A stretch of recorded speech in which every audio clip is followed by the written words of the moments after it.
Bet you thought the movie 300 was just a movie. Nope, they were kicking all kinds of people into bits. History has shown us many badass warriors who have dedicated their lives to taking names and kicking ass. But there were some in particular who went down in the history books for their strength, courage, and skill set in battle. And they were not all men. The type of lethal killers that if you tried to outrun them, you would only die tired. These are 10 badass warriors from ancient times. Number 1 is William Wallace.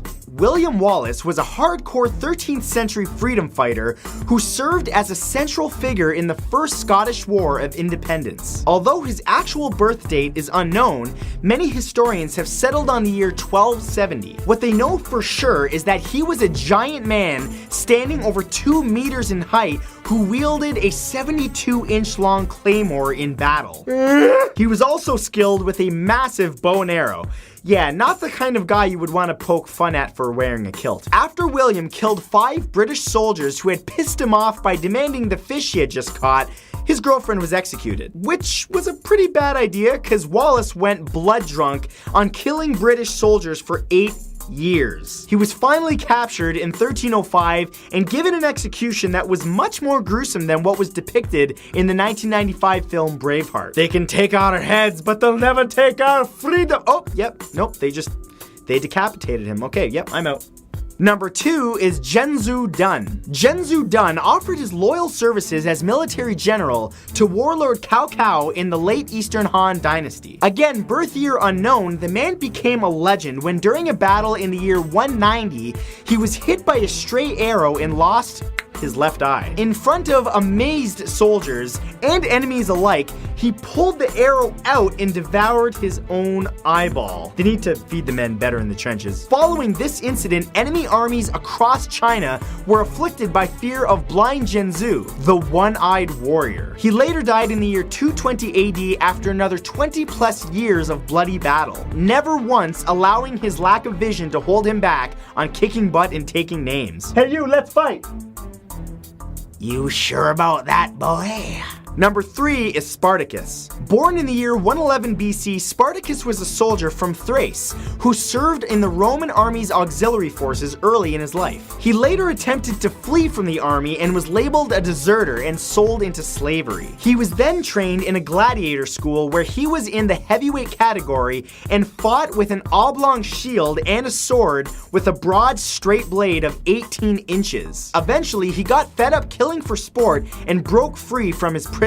He then set up a gladiator army and kicked Roman ass for 3 years before he himself was finally killed. For a long while, he was literally the most feared man alive. Are you not entertained? Well, I guess they're not entertained anymore. I'm done. Number 4 is Leonidas of Sparta. Leonidas of Sparta, the Greek warrior king born in 540 BC. Leonidas went through the rigorous training regime mandatory of all male Spartan citizens, which included brutal battles and hunting of vicious animals. When the Persian Empire set their sights on the city-state of Sparta, Leonidas met them at the Battle of Thermopylae. Now, he could have brought the entire 7,000-strong Sparta army, but instead made the battle a personal one, with the help of his 299 closest friends. The film 300 is actually pretty accurate in how badass this dude was. And yes, when Xerxes told him that his arrows would block out the sun, Leonidas actually replied, "Then we will fight in the shade." Against as many as 300,000 Persian warriors, Leonidas and his men held their own for 3 days until he was finally killed. At the time of his death, he was actually 60 years old, which makes him even more badass. When I'm 60, I just hope I don't break a hip, let alone able to fight. Number 5 is Lubu. Lubu was the invincible warrior from the Three Kingdoms period of ancient China,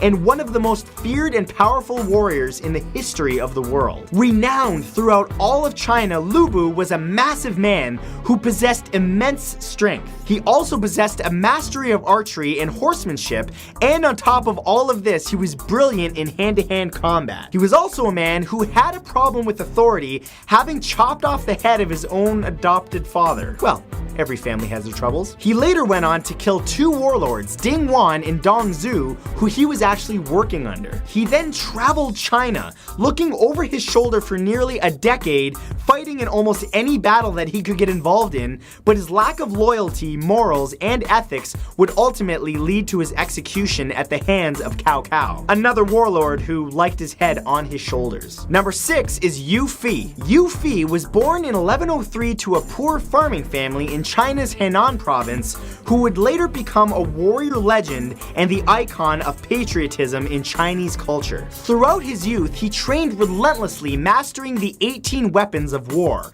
which include swords, axes, hammers, spears, and even the trident. He also studied martial arts and was a master archer. This all came very much in handy when he signed up to fight for the Song Imperial Army at the age of only 18. He rose through the ranks, fighting in 126 battles, never losing once. He's basically the Luke Skywalker for the Chinese, but the real deal, and his ass-kicking abilities are still studied and taught to this day. Use the Force, Yu Fi. Oh, okay, or just stab him, stab the guy. That works too.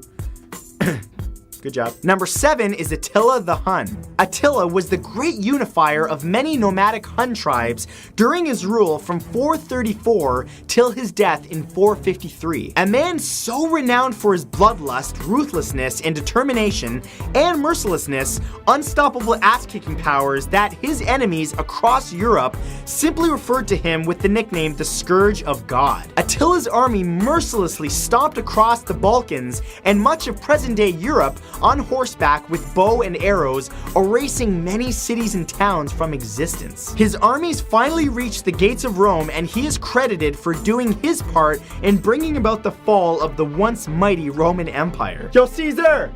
Yo, what's up, man? Yeah, you gon' die, but I'm gonna let you keep your name for your salads, cause they good. Okay, here we come, you die now. Number 8 is Khalid ibn al-Walid. Khalid was born in 584 and dubbed the Sword of Islam. He was the military mind behind the Islamic conquest of Iraq, Jordan, Palestine, and Syria during the caliphates of Abu Bakr and Umar. This man was so hardcore that he and his army would ride through the desert on camels, kill them and drink the water out of their humps, and then continue on foot so that they could attack towns and armies by surprise. The man would go through several swords while in combat because he would literally break them on his enemies' heads. Eventually, he became so powerful that he began taking attention away from his Islamic god Allah and was forced into retirement. Being the badass warrior that he was, he then signed up as a foot soldier in the army and fought for the rest of his life. He finally died at the age of 58, bitter that his life was never taken in battle. Well, you can't always die from what your job is, man. I mean, there's no YouTube video that's gonna take my life. Is there? Number 9 is Alexander the Great. Born in 356 BC, there's a reason that King Alexander III of Macedon has Great in his title. Though he died at the age of 33, the famous Greek king managed to conquer every major kingdom known at that time, including Persia, Syria, Judea, Egypt, and even Mesopotamia. And that's just to name a few. In his career, he never once lost a battle, even though he was typically outnumbered. Although he fought on the front line each and every time, and although he was short in stature, he certainly knew how to handle his horse and sword. In the end, it was a night of drinking that did him in, of all things, likely due to poisoning by someone who didn't think that he was such a great guy. Well, if he died of drink, you gotta pour one out for the homies. I have to clean this up. And number 10 is Genghis Khan. Genghis Khan, also known as Mongol Destroyer or Holy Warrior, was a warlord, leader, and conqueror whose success is unparalleled in history. Born in 1162, Genghis Khan assembled the Mongolian Empire, the greatest empire of all time, and led his armored soldiers from Japan to Iran, leaving behind an estimated death toll in the tens of millions. The only thing that he seemed to love more than killing was lovemaking. The man had several wives and thousands of partners, so much so that a study conducted by the American Journal of Human Genetics suggested that as much as 8% of the Asian population and 0.5% of the global population are descendants of this war machine. Well, I'm surprised he didn't also get the nickname of Rabbit, because this dude liked to fuck. And that's it for this video, guys. If you enjoyed it, be sure you subscribe to this channel so that you never miss a video from me. And other than that, I will see you guys next time. Thank you so much for watching. Bye!